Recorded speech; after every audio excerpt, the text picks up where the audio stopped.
ntabwo nari nzi ko umuntu twatuburanye imyaka 4 narwaniriye kuri nkanga kuri amunganya mbika impeta mutegereje. Ntabwo nari nzi ko nkora ibintu nka bino. Ntabwo wabana n'umuntu udakunda ngo musazane. Burya umuntu mubana uba umukunda kuko yakubuze ko ari umuntu ubundi n'ubuzima bwawe. Gasaro TV. Kunzi ba Gasaro TV tubahaye ikaze merere mande n'imande ndetse tunabashimira mwese mwakoze subscribe nawe utarayikora uyu no mwamwiza ngo uyikore ubone ibiganiro byiza Gasaro TV tubageza mu mwese mudifitekerezo bya byiza muri comment murabingenzi kuri twe aho merere hose murambabwira ngo Imana ibahumugisha nsuza cyane abantu bari i Burundi njya mbona comment zanyu nkuko nahwema kubibabwira ngo natwe turabakunda. Uyu munsi rero turi kumwe n'umukobwa mwiza cyane tugiye kuganira. Uyu mukobwa wenda icyazwiho mu munsi yashize yaterewe ivi abasha kuba yakanira umuhungu. Tugiye kuganira byinshi noneho bitandukanye. Ndabona uyu munsi yatuje nubwo kumubona cyangwa se kumufatisha bitanyoroheye. Tubahaye ikaze. Murakoze cyane. Amakuru y'iminsi meza. Watangira wibwira abagukurikiye. Nitwa Niyonshuti Fanny. Nkaba ndi umukobwa mu minsi yashize mwabonye batereye ivi. Ariko ndakeka numvaga umutwe wanjye ntameze sawa mumbabareye cyane sabye n'abandi bantu imbabazi cyane. Hanyuma urakoze cyane Fanny. Fanny ni muntu ki yavukiye he yakurira hehe? Uyu munsi ngize wenda amahirwe yo kuba nakubona. Mu rugo wacu ni Muhanga hano bita Ishyogwe. Ubu ngubu mba Kicukiro ni naho nkorera. Hanyuma ni umukobwa ni umufiyemeri cyangwa? Umukobwa. Ni umukobwa w'imyaka ingahe? 22. Fanny ni cyo kintu kiguteye ko bavuga imyaka yabo abakobwa benshi tuganiriye jewe banye imyaka yabo kabisa. Ngiye kuvuga imyaka yanjye mba numva nakintu bintwaye. Kuko byose akintu biba bitwaye. Hanyuma Fanny urakoze cyane wenda impamvu umunsi nagutumiye nagiye ngendera kuri comment z'abantu. Uyu wenda harabibajije kenshi cyane ati muzatubare mutuhamagara uriya mukobwa ngi wenda uyu munsi bagize amahirwe yo kuna hari ubisubirize. Harabavuze ati iriya yari comedy abandi ati yari filme ati ntabwo byari ibintu byo muzima busanzwe. Ubundi ukuri kwa biriya bintu nukuhe? Ngiye wenda ukuri ndakuzi ariko ndi kubariza ba bantu batabasha kugera kuri tele ngo barebe ikintu kiri kuba ku kanya. Rero biriya ntabwo byari filme byari ubuzima busanzwe cyane pe. Ese n'ubwa mbere mwumvisha umuntu wanga kwambara impeta koko? Gusa nyine biba bigoyemo ukuntu ho gakeya ariko ntabwo nari nzi neza ko ejo n'ejo bundi azanyambika impeta pe. Nta nubwo nari mbyiteguye ntabwo nabiteganyaga. Yanyitaho buri kimwe cyose ariko ntabwo nari nzi neza ko ejo n'ejo bundi azanyambika impeta pe. Nta nubwo nari mbyiteguye ntabwo nabiteganyaga. Abantu bashaka kuba barambonye ukundi bakagira gute byibuze ikintu nashishikariza abakobwa. Byibuze niba afite umukunzi bamubwira ati wena nko akanga nzakwambika impeta abeho abizi amuhakanire cyangwa mwemerere kubera ko njye nari mfite sheri wanjye pe nkunda cyane. Noneho rero kumva ngo yanyambitse impeta. Hanyuma Fanny wenda utererwa ivi ejo bundi mukunzi wawe nyuma yarabibonye yakubwiye comment mwavuganye iki we yakubwiye ikihe kintu kimuri ku mutima? Wumve ko umukunzi wanjye nawe mubwiye akanga kubyumva. Yanze kubyumva ndamubwira buri kimwe cyose namusobanurira yanga kubyumva arambwira ati ntabwo ushoboka nisana agarongera kunyitaba. Ndumva ari ikibazo gikomeye cyane. Ukura Mungu yaransenye pe. Umutwe dufitanye ubukwe mu kakanga mu kwa 7. Nkura Mungu araza agira utarampropoza byose warabibonye. Kandi ngiye namufataga nk'inshuti bisanzwe. Niko kuno umuntu nyine saka kwifashiriza nyine ukumva nta kibazo ntacyo bigutwaye. Numva nyine birambabaje cyane. Nisana gushira wanjye rongera kunyitaba. Urumva kuri Mungu yansenyeye. Hanyuma ariko wenda ashaka atarabizi kuko wenda wamwamutubwiye ko mwemaranye imyaka 2 mu rukundo. None se wamarana imyaka 2 n'umukobwa wenda we yumvaga ko ari urukundo rw'ukuri. Nge ndumva atari we narenganya. Ahubwo wenda we ntiwabaye open ngo be wamubwira ati nge mfite undi mukunzi. Hoya n'abakobwa bose n'abari kunda bose barabizi pe. Iyo umukobwa abonye umuhungu umufasha akamwitaho aba yumva nta kibazo. Sibyo? Ariko byibuze akina inama nagira abakobwa biki babaza uwo muhungu ngo ufite ihe ntego mfite iki ushaka iki kugira ngo nkorere ibyo byose ukeneye iki. Niyo umukobwa afite umukunzi amubwira ati nge mfite sheri niba ari ibindi biri ku ruhande amubwiza ukuri. Kwa kurangiye sheri wanjye ndamukunda cyane uriya muhungu ntago namukundaga byari ari ibintu bisanzwe birango kubera ko yanyifashirizaga byonyine pe. hanyuma uravuze ati bababwire ngo afite abakunzi, ahubwo wowe Fanny kubera icyo utigeze utekereza ati uyu muhungu ntago mukunda reka mubwize ukuri ko afite umukunzi? Yego pe, ibyo bintu birashoboka. Nagerageje kenshi cyane kubimubwira kugira ngo bimusobanurire, mubwiye ati njye mfite sheri nkunda cyane. Gusa ari igihe akajambo rya nkacisha mwe mbwasha sheri wanjye yambuze pe, ariko we kubera ari igihe wamugana umuntu abagukunda cyane ibiki ariko ntabibone. Nkamubwiza ukuri nkagira gute ariko we nabyumve. Gusa njye mfite umuhungu nkunda, gusa uriya muhungu we yaransenye pe. Na nisa nagura muhungu aranyita ntago ari kubyumva, ndi kumusobanurira akambwira ntago bibaho, ni gute umuhungu yagupropose mudakundana n'ibiki wanciye inyuma y'ibintu nk'ibyo. Kandi pe ndarengana n'ukuri. Ariko ni nabyo. None se wowe imyaka 2 wayimarana n'umuntu mu rukundo, uvuga ati njye mfite umukunzi, uwo muhungu akumva ko wamukundaga ari umwe, yumva ko ibyo wamukoreraga ubikorera na wa mukunzi we. Niba ari izo keya wenda cyangwa se izo gift cyangwa ibiki byose, nawe uwo mukunzi wundi bimukorera. Nanjye rwose ari nge imyaka 2 ntago nakumva ko ari ikindi kizere cy'urukundo naba ngufiteho. Okay, birumvikana. Gusa nanjye pe ndi kwicuza, ndi kumusaba imbabazi cyane, ambabarire pe, ambabarire kandi ambabarire cyane. Niko nanjye habayeho kutamenya, nahumishijwe n'ibyo yankoreraga, nirengagiza ibyo nabonaga imbere yanjye cyane kumubwiza ukuri. Gusa nabwira abagenzi banjye pe bajye babwiza abahungu ukuri, bababwira ikintu bari kubona. Ibyo yankoreraga gusa nibyo byonyine byatumaga ntamenya ngo reka sinimuhakanira ibi ngibi yampaga nzayibona. Gusa nabonye ko nakoze ikosa, ambabarire kandi ambabarire cyane, mbabarire pe. Hanyuma urambwira ati ibyo yampaga nibyo byampumye amaso. Ni nk'ikihe kintu yaguhaga cyatumye utavuga ati ntago ngomba kuva kwizema reka bose mbabangikanye? Okay, urabizi ko ufite umuhungu ukunda kumutura ibibazo byawe birakurushya pe, uvuga ati sheri wanjye atazanyanga n'ibiki. Ariko we ni wa muntu abwiraga nshaka amavuta yo kwisiga, nshaka kujya muri salon, nshaka kwishyura inzu, buri kimwe cyose tukatagikora. Akanibwiriza nyine yankoreraga ibintu byinshi pe, nta kintu namushinze. Gusa ndamusaba imbabazi pe. Hanyuma se ko numvishije ngo mwigeze no kujyana muri famiye ye, nibyo? Muri famiye rwose twarajyanye, ajya kunyerekana aravuga ati dore sheri wanjye. Okay, aho ngaho rero ababyeyi bese banyishimira cyane. Nuko nyishimira mbura ukuntu mpakana, ntago wafata umuhungu ngo umukatire imbere y'ababyeyi be. Okay, narikirije ndavuga ati yego, ariko ntago birajya mu buryo, nibijya mu buryo tuzababwira uko nguko. Ariko naguri nzi ari gupanga ikintu gikomeye nka kiriya, none ngahita hamagara n'abanyamakuru koko. We yavuze ko ashaka kubyereka isi yose kagukunda. Okay, yego pe narabyemeye. Gusa nyine ubwo habayeho kutamenya kuri we nanjye. Habaye kutamenya pe, gusa ndamusaba imbabazi. Hanyuma hari ikintu wicuza? Ni ikihe kintu wicuza kuba wenda waravuze ati reka makani impeta, ndashaka umbwire ku ruhande rw'umukunzi wawe ndetse no ku ruhande rw'uriya wakwambitse impeta ukamwangira? Okay, nicuza ko namutereye umwanya we w'ubusa, kandi ikindi nicuza kuri uriya muhungu dukundana ntigeze amubwira ukuri. None ngo mubwire mfite umuntu unyitaho, bya bindi utampaga mfite undi muntu ujye ubimpa, tuba turi kumwe ariko ntago mukunda niwe nkunda. Ibyo byo ndabyicuza kuko nawe iyi saa yandakariye, ntabwo ndi kumamagana nafite telefone. Habe no gufata telefone pe. Hanyuma se Fanny, wenda hari isomo wakuyemo kuba uvuga ati mfite ubwoba ko umukunzi wanjye namutakaza, na wowe ndanyambitse impeta nawe wanyitagaho nkaba namubura. Hari isomo wakuyemo? Niriye somo wakuyemo muri ibi ngibi? Isomo nakuyemo isomo ko ntazongera kubeshya umuhungu wari we wese, nzamubwiza ukuri. Niyo umuhungu aba n'umuntu wari we wese, nzamubwiza ukuri, amenye uburyo njye nawe tubanyemo n'uburyo ibintu bimeze. Kuko nanjye ubwangiriga narasebye hariya hantu, narasebye pe. Kuko ntabwo nari niteze ko abanyamakuru bari buhaze, mvuga ari ibintu bisanzwe, namwakiriye neza, nzikari bya bindi nk'ibisanzwe, ariko birangiye bibaye kuri ndamuhomba n'umukunzi wanjye. Hanyuma se iyi saha wenda twabonye hari ibintu byari byakoreshejwe bitari na budget wenda nini cyane, kuko hari abantu bakeya, ariko nari ntago navuga ko ari budget nkeya, kuko niba umuntu yagura impeta ye akaba yagura ibyo kunywa ndetse n'ibyo kurya mu mafaranga wenda yigomwe, akavateka nshimisha umukunzi wanjye. Ariko hari abantu babibonye aba ku ruhande rw'umuryango wawe ndetse no ku ruhande rw'umuryango we. Ndashaka kumbwire wahamagaye n'abantu bangahe urya munsi?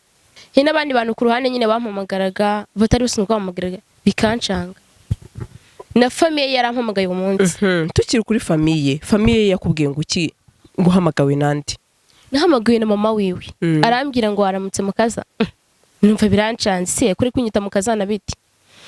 none ndamubwiye yego mama narangize nyine ahita ambwira ngo umunsi mwiza uno munsi nizere kuri bukubere mwiza numva ko ari ibintu bisanzwe ndavuga ati ndi kwa kuri nyine umuntu umubyeyi yifuriza undi muntu ikintu cyiza wenda bisanzwe. Hanyuma abonye noneho nyuma inkuru yasohotse reka nigire ku nkuru akabona umuhungu we wamuhakaniye byo bakubwiye ngo iki?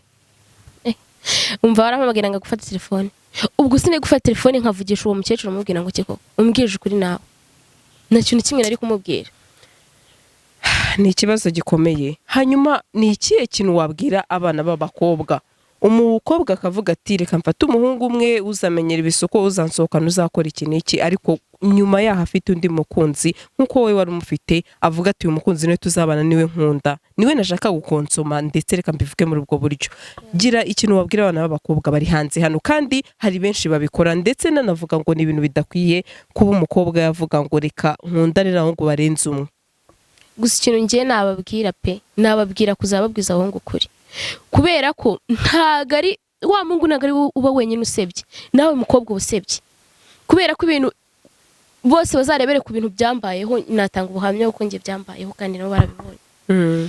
Bajye babwiza umuhungu kuri niba ari umuhungu bamenyera buri kimwe cyose bambwira ati ushaka iki gutya na gutya mubwiza ukora mbwira ati mfite undi nkunda ariko wenda bizaba bigenda gutya na gutya sinzi nyine gusa icyo nabagira inama bajye babwiza ubahungu kuri.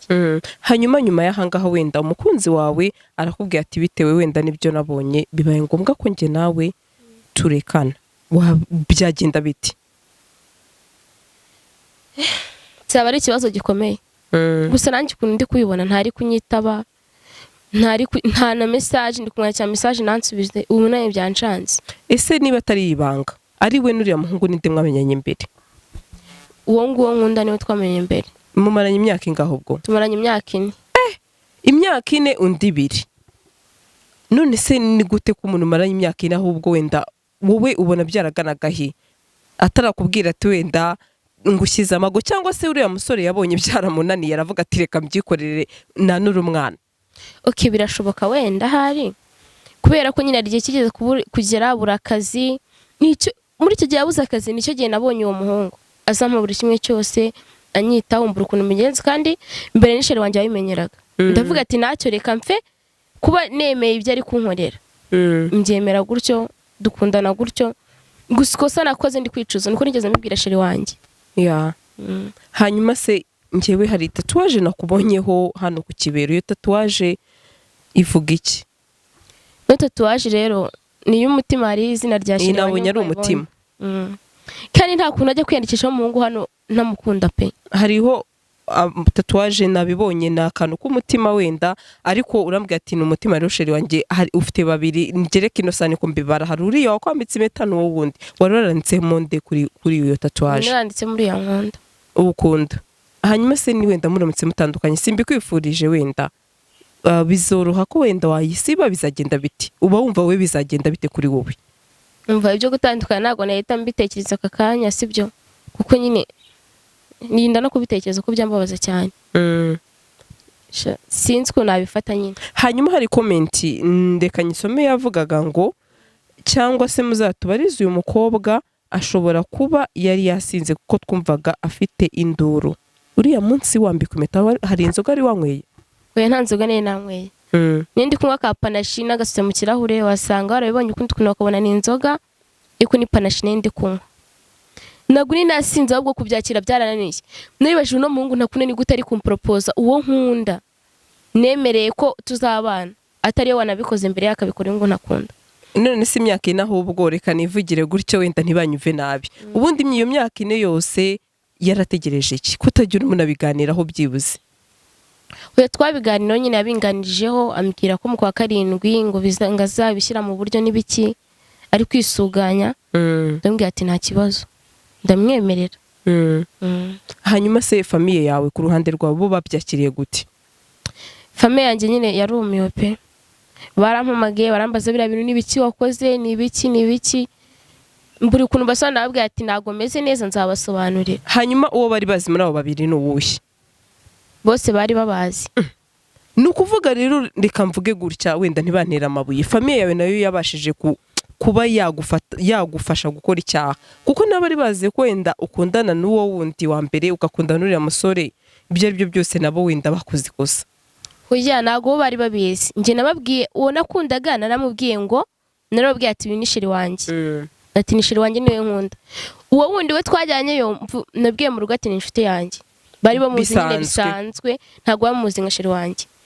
Ahubwo nayo impamvu bampamagaye batangajwe no kubona yateye ivi nyine nkamukatira byabacanze nyine. Baravuga ati se uriya muntu ko twe tumuzi nka ari ko ari inshuti ye bisanzwe byageze yara mu rundi rwego guti. Kuko buriya byafashe indi ntera ikomeye cyane. Hanyuma Stefani ngewe wenda reka ntago nkucira urubanza ariko kuki utanavuze ati hano hari abanyamakuru hari abantu hari iki ngire ngo wabonye ko nano bahuruye reka byibuze mfe kwemera impeta hanyuma nzamubwire nti oya ntago ibi bintu byashoboka wenda afite undi mukunzi ariko mukure mu isoni. Oya navuze ati ntago byakunda. Ntago nakomeza no kubeshya umuntu nunaje no kumpropose ngo ndamubeshye. Ntago nakomeza kubeshya umuntu noneho bigeze aho ngaho. Navuze ati nyine reka mbyanga birangire gusa nzi ko ngiye kubyanga bikaguma hagati yanjye nabo nabariye. Ntago nzi ko nyine hari ibyo bwivangamo n'abanyamakuru. Gusa nyine nabo ndabasaba imbabazi ku rundi ruhande kuko ibyo nabakoreye ntago ari byiza. Numvaga arana bakubita neza. Wamenyeho n'inzoga nge. Mbabarire. Numvaga wana gukubita sinzi ibintu numvaga yagukorera. Ni narakaye cyane. None se wari warakaye cyane ariko reka nkubwire ikintu kimwe. Niba umuntu yakubwira ati ngewe nashatse kwereka isi yose ko ari wowe nayisemo ariko hari ijambo wamubwiye ryananshanze waramubwiye ngo bambwiye yuko ngo uri indaya ndetse ngo ukunda n'abakobwa benshi. Ndashaka nkwibarize kuri icyo kintu ubundi ayo makuru yakuye hehe? Ayo makuru najyaga nyumva ku bandi bantu sibyo?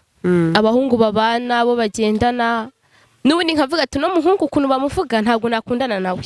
Mfite uwo nkunda nkuko abandi bakobwa bayaryarika nanjye menyirira uko nguko. None se kucyumva amabwire ntabwo uzi ko urukundo rurimo amabwire rutajya ruramba. Cyose nagaru kumva amabwire. Kuko nanone rimwe na rimwe namubonanaga n'abakobwa n'ibiki bavuye kumusura ariko nyine simbyito kwa ko ntamukundaga. Ndavuga ati ngo ntago yavamo umugabo wanjye. None se ngewe icyo n'abanyazize wavuze ijambo rimwe uravuga ngo uri umukene ngo dore ko nta n'ubushobozi ufite. Ubundi urukundo n'amafaranga ndashaka ibyo bintu umbwire birahura. Ibyo bintu ntabwo bihura. Ariko none iyo umuntu afite umujinya avuga n'ibitaragakwiye kuvugwa. Gusa ku rundi ruhande si n'umukire nyine araringaniye. Gusa none urukundo nirwo rwa mbere. Kandi uriya munsi yarambwiye ngo urukundo ngo abakobwa niyo ngo uri kwirengagiza yuko ngo ikofiza ku mwanya wa mbere sinzi iri bubyibuka. Ya ibyo nanone bibaho. Okay reka nkubwire. Urukundo nirwo rwa mbere yego ariko n'amafaranga birunganirana. Ke nawe uri umukobwa pe. Nawe ari wowe ntago ibyo bintu wabishobora. Ntago wabishobora pe. Kuko ibyo bintu ko ari bibiri birunganirana. None se ukunda n'umuhungu noneho afite urukundo nta mafaranga afite ntago wamwemerera? Shana kubeshye nyine byabigoye ntago namwemerera pe. Ariko wanze ukunda amafaranga cyane. Oya ntago nkunda amafaranga cyane. Ariko urukundo rubaho pe umuntu wanamukunda n'ibiki byose gusa n'amafaranga bakenewe. Ibyo bintu byombi rwose biba bikenewe n'ukuri. None se ubuhaje noneho wundi ufite ikofi nini irenze kuri wa mukunzi wawe watubwiye ukunda cyangwa se wanakundaga. Ubwo no kuvuga ngo yagutsindira. Oya ntago ariko bimeze. Gusa nawe ni gute wajya gukunda umuhungu uzi ko ari fake ari umuntu uri aho ngaho gusa nta kintu amaze ukajya kumukunda uzi ko nta n'amafaranga afite. None se ngo ko atabigukoreraga ni wamukundaga? Wambwiye uti sheri wanjye yigeze kubura akazi ariko niwe nakundaga. Nese wamukundaga iki kandi koko ayo mafaranga nta? Ariko mbere yajyaga binkorera. Ibaze noneho umuhungu muzakundana ko uri kuvuga ngo urukundo n'amafaranga nkunda amafaranga sibyo? Ni gute akundana n'umuhungu udafite n'amafaranga habe n'igiceri cy'icumi utanabwira ngo sheri mpa amafaranga 1000 yo gukoresha inzara mpa amafaranga gukoresha umusatsi gusubwa ibyo bibaho? Wese wakoreye yawe ahubwo. Yego nyine umuntu yayakorera ariko nyine abakeneye na sheri we kugira ngo amwiteho nige nicyo abasheri baberaho. Sheri waberaho kukwitaho akagushimisha ni naho urukundo burya ruzamukira. Ruzamukira kuri Zakeya none uzukagwa amafaranga. Yego bizamukira kuri Zakeya. Hanyuma se ndashaka unyibwirira ikintu utazibagirirwa kuri wa musore wawe umwe wahemukiye reka mvuge gutyo. Okay wenda cyagiye navuze ati nacyamaze n'ibiki byose ndamutuka kubera umujinya. Gusa ku rundi ruhande ntako atagize nyine yanyitayeho mu gihe nyine nta shiri wanjye nta kazi yari afite yanyitayeho wamba hafi. ibyo nibyo ntazamwibagirwa ko yanyitayeho. Hari ikintu yigeze kugukorera n'iyi saha ujya wibuka ukavuga ati nubwo mfite undi mukunzi ariko mana yanjye ati iki kintu sinzakibagirwa? Okay, ari umunsi umwe nigeze kwibwiriza aransohokana, nyine numvaga nkumbuye no gusohoka, nyine aranshimisha numva ndutse mu mutwe, angurira ikanzu nziza n'ubu ndacyayifite. Ibintu nk'ibyo nyine ibintu biryoheye amaso yagiye abinkorera byinshi, ntabwo nabimwibagirirwaho. Hanyuma se wenda iyi saha uracyari umukobwa ukiri mutoya, ariko wenda bikira kintu cyakubayeho ndashaka umbwire. Hari abantu wenda nk'iyo uri kugenda mu muhanda ushobora kubona nk'umuntu arakebutse aravuze ati dore wa mukobwa byagenze gutya na gutya cyane pe. Bumva bananira n'amabuye, turiya mukobwa yakoreye iki, uriya muhungu ibiki n'ibiki, ariko burya abantu ntibagafata uruhande rumwe, sibyo? Kuko ntabwo baba bazi wa wundi impamvu yanabikoze, ntabwo bazi impamvu yabikoze. Wenda uravuze ati ntabwo bazi impamvu yabikoze, wabikoze, ariko wowe impamvu warayitubwiye. Watubwiye ati impamvu nanze kwambara iyi impeta nuko ari umukene cyangwa se mfite n'undi mukunzi, niko nabyumvishije. Ariko ibyo byose nubwo wamwise umukene hari byinshi yagukoreye, wenda ngo yakwishyuriye inzu, akumenyera byinshi numvishije nk'uko wabitubwiye. Ahubwo se niba yari umukene ibyo bintu yabikoraga ati? Ni kwa kundi umujinya wica umuntu. Hari igihe umuntu nyine, hari igihe kigera wamwaka ikintu nakiguhe kumva ko ari umukene, nyine ukahita uvuga ati yarakinnye. Ni cyo kintu se wamwatse ntakiguhe? Numvishe ngo wamubwiye kukwishyurira inzu ihenze. Iyo nzu washakaga ubundi kwishyura yari iri hehe? Iyo nzu yari iri Kibagabaga, yari 200,000 byonyine. Ubu se urumva ari make? Yari makeya ku muntu w'umuhungu. Wese ko wari warayabuze kuyishyurira? Njye narayabuze kuko nta kazi muri icyo gihe nari mfite. Hanyuma se iyo yakwishyuriraga numvishe umushi uvuga ati hari inzu nyishyurira atari ko ari indi utanyishyuriye wenda nakubwiye iyo yarangaye? Iyo yari 80,000. Ibaze ubu ko yari umuntu kwishyura inzu 80,000 ukamugonaga kwishyura inzu 200,000, bakabakobwa kubera iki muri ndashima? We nagarufa ngo naga ari ndashima. Hari impamvu nyine wenda ibyo byose umuntu aba bivuga wenda ibihari, nuko wenda umuntu aba atarayitangaje, ariko ibihari. Urakoze cyane. Uravuze ati nuko hari impamvu ariko nuko ntigeze nshaka kuyitangaza. Ndashaka niba atari ibanga umbwira ati impamvu ni iki? Ntabwo impamvu nayivuga pe. Ntabwo navuga impamvu rwose pe, ntabwo nayivuga. Oya, ndakeka ko atari ngombwa kwikubwira. Oya mfasha, kubera ko uravuze ati hari impamvu nashaka gutangaza. Nimba rwose iyo mpamvu ihari, wa muntu wagufashe nabi ashobora kuvuga ati uyu mukobwa koko yari afite rezo yo kwanga iyi impeta. Niyo mpamvu rero kugira n'abadukurikiye bumve impande zombi. Ushobora kuba ko waranze iyo impeta ufite impamvu ikomeye, wenda twe tukaba tukubreminga nkuko nanjye nagufashe nabi, wenda ufite iyo mpamvu koko. So nyine biragoye kuvuga iyo mpamvu kwa kuno cyagena narakaye ko ntabwo iyo mpamvu ngeze nyivuga. Biragoye pe. Ubwo si iyo mpamvu yatuma wenda ugira ipfunwe ryo kwivuga ni nk'iyihe? Okay, n'ubundi nta mpamvu reka nacyo mbibabwire niba mukomeje kumatiriza. Gusa nyine biragoye pe kumva ngo umuhungu afite umwana mu cyaro, sibyo? Yamutaye mu cyaro ari mu mujyi ari kuryoshya, afite n'umugore babyaranye. Byibuze nge numvaga ko yagenda agashaka uwo mugore, uwo mukobwa babyaranye akaba ari umuntu babana. None se wowe uyumubaza ati kubera iki wameshe ko ufite umwana? Umva ibyo bintu sinigeze mbimubaza pe. Ikareka. Wese yari yarabikubwiye? Ntabwo yigeze abimbwira nicyo kibazo. Nge nawe se uyu muhungu icyambere afite umukobwa atenda mu cyaro, ntajya afasha umwana we, ari kugumiza kugira ibi byose ansesagura haye amafaranga, nyana yafasha n'umwana we, none aragira ngo tubane se ngewe ejo nejo bundi abinkoze. Numva ni ikintu cy'ikibazo cyane. Numva ni ikibazo pe. Hanyuma se ayo makuru nimba nyir'ubwite atarayakwibwirira, ndacyabigaruka wenda ko ari igihe umuntu yumva amabwire. Wowe ayo makuru yakuye he kugira ngo umenye ko umuntu afite umwana kandi nyir'ubwite we ku giti cye atarigeze akubwira ati ngewe mfite umwana ndetse n'umugore nateye inda? Nabimenye rero tujye iwabo mu cyaro ajya kunyerekana. Ndagiye kumva numva kana kaje kavuga ngo papa, numva mushiki we ari kukapfuka umuntu, ariko nyine ndabibona ndavuga ati hari ahantu harimo ikibazo. Nza kubaza umukecuru, abizi ko abakecuru badakunda kubeshya, namubaza ise karakana naka Kiroso. Arambwira ati naka Kiroso, nyina nawe aba hano hirya n'uwo babyaranye. Bitamugutwa, ariko navuga ati reka mbe mwihoreye ntegereze ko azabimbwira nk'umuntu ugiye kwerekana iwabo aturisheriwe, ndega kwikubwira ibanga afite. Yeah. nategereje ndaheba. Cyo wenda ndacyemera.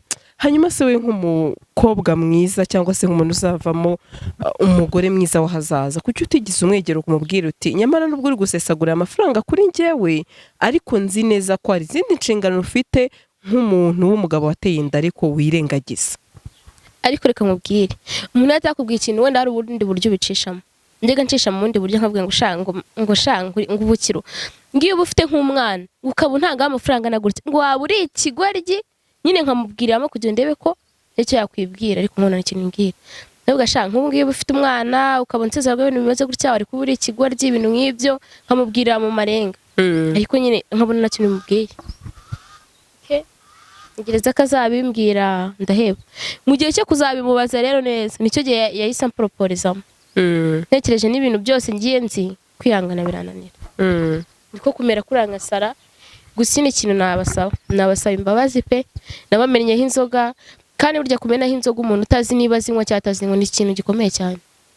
Kandi namwe mwamwishakira inkuru ndabazi nta bindi mwamushaka nta mutima mubi sibyo. Gusa nyine mumbabariye cyane. Gusa na nyine nawe ndamusaba imbabazi. Nta kibazo. Hanyuma nyuma yaho rero urambwira ati Kiruso afite umwana mu cyaro.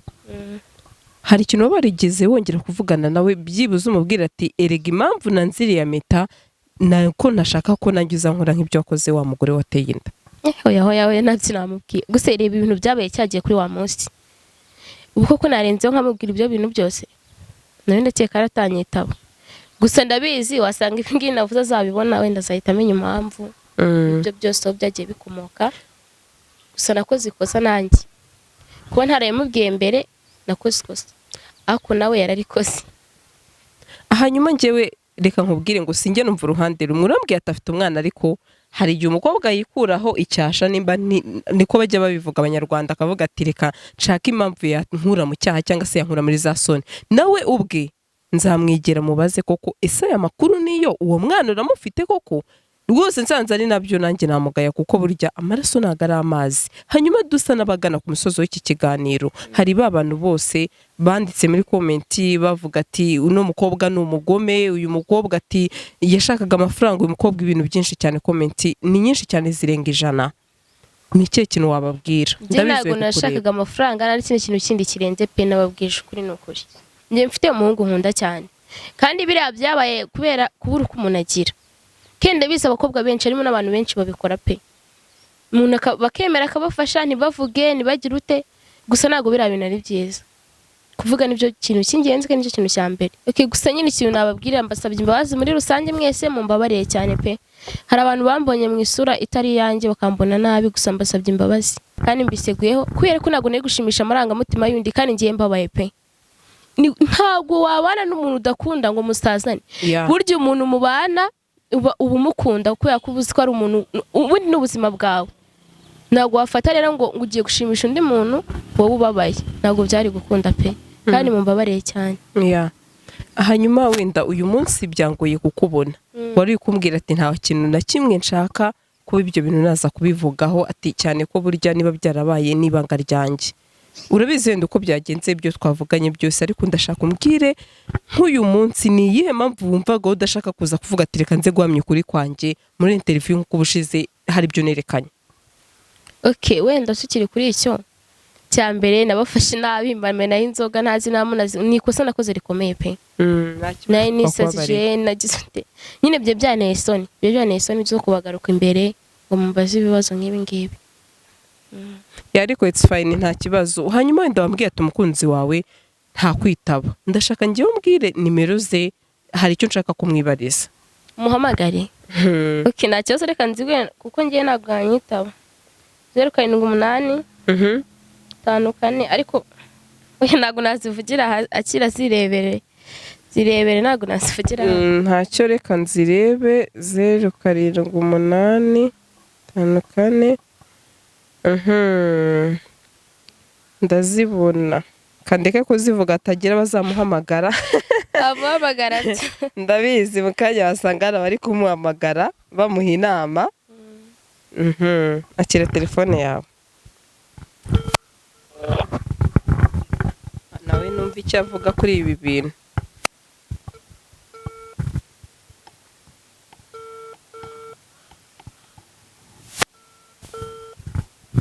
numva atitaba cyangwa azi ko ari ukoresha indi nimero. usanga azi ko ari njyewe.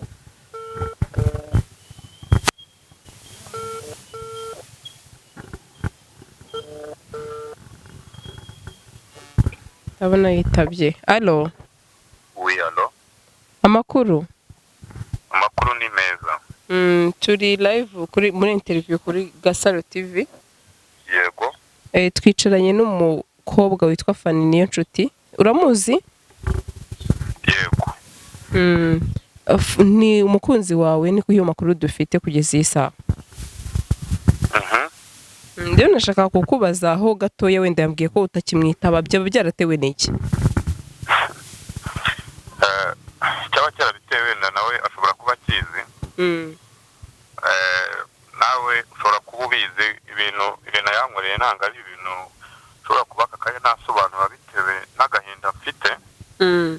Ko yakoze ibintu mu buzima ntigeze nifuza no kubona cyangwa natekerezaga.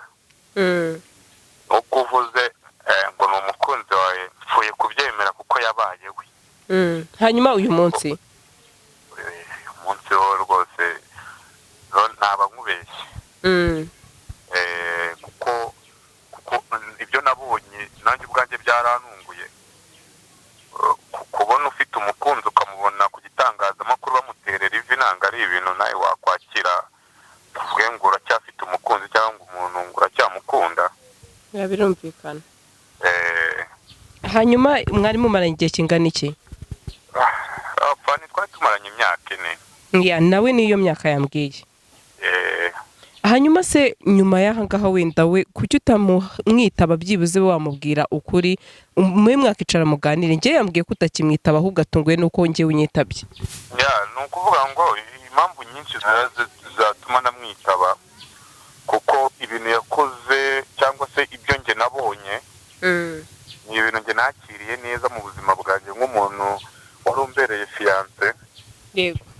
Kuko n'umuryango wanjye uramutse ubibonye, nako umuryango wanjye uburyo wabibonyemo ntabwo wabifashe neza. Yego.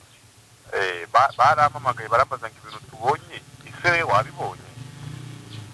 Ndababwira nti ntabwo ndabibona. Barambwira ngo njyana urahita ubibona, ariko ntabwo nimba munari kumwe mubwire ko ntacyo mfite cyo kubivugaho kirenze. Wampa umwanya tukazaganira? Reka nkubwire, biragoye kuba nabona umwanya wo kuganira nawe. Biragoye cyane kuko ndacyafite ikibazo kuri njyewe. Hanyuma se nyuma y'aha ngaha niki ugiye gukora, cyangwa se reka tuzabiganireho nimuha umwanya? Reka turebe ko nzabona uwo mwanya tuzabiganire, kuko aka kanya nta kintu mfite cyo kubivugaho kuko byabaye, abantu bose barabibonye. Yego. Yaramemukiye, yabyita ko yamemukiye cyane. Kubera ko biriya bintu nanjye ubwo nabibonaga nabanjije kugira ngo ndi mu nzozi cyangwa se ntabwo ndi kureba neza, ariko naje gukomeza kureba mbona kuko ibyo ndi kureba ari ibyanyabyo. Akanya rero nta kintu nagutangariza, nta n'icyo mfite cyo kubivugaho. Reka mbanze numve ko ubuzima bwanjye buri bufite sekirite ku giti cyanjye. Okay. Nta kibazo, murakoze cyane, mugire umunsi mwiza. Sawa, namwe murakoze. Hanyuma Fanny, ngire ngo turavuganye, urabyumvishije ukavuze, aravuze ati aka kanya nta kintu ufite cyo kubivugaho, ati gusa nta kintu umukunzi wanjye. Byakiriye gute? So nayo nyine birantunguye cyane pe. Birantunguye cyane. Ntabwo nari nzi ko umuntu twatumaranye imyaka 4 narwaniriye kuri nkanga kuri amunganya mbika impeta mutegereje. Ntabwo nari nzi ko nkora ibintu nka bino. None se niware kukubwira ati umuryango wanjye wenda wararakaye wamfasha ukundi, ati cyane ko yari fiance wanjye. Nyine birumvikana ibyo nakoze ntabwo ari byo, si byo ko nayo ntabwo yarakwiye kuma icyo gihano yamaye. Ya, reka ndeke natuma wenda urira, ndabona byanze amarira yaguye rwose.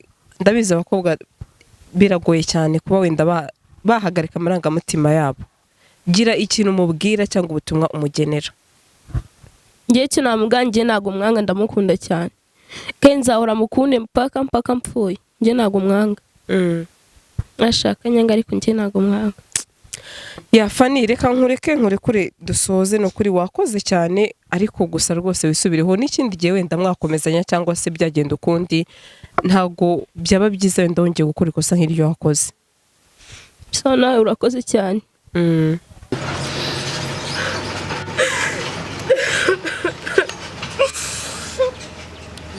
Gasaro TV.